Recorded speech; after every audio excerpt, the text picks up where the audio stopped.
Nos teus dias mais difíceis, lembre-se, não foi uma mulher forte que tocou Jesus, foi uma mulher sangrando.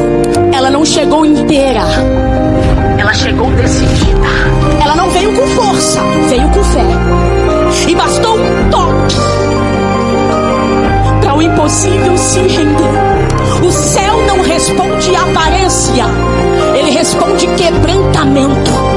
Ele não busca perfeitos, busca os que ainda não acreditam, mesmo feridos. Há poder em continuar crendo, mesmo que tudo em você grite para você parar. O toque que cura não vem de quem está forte. O toque que cura não vem de quem está no controle. Vem de quem está cansado, chorando, dilacerado, mas ainda se arrasta para crer.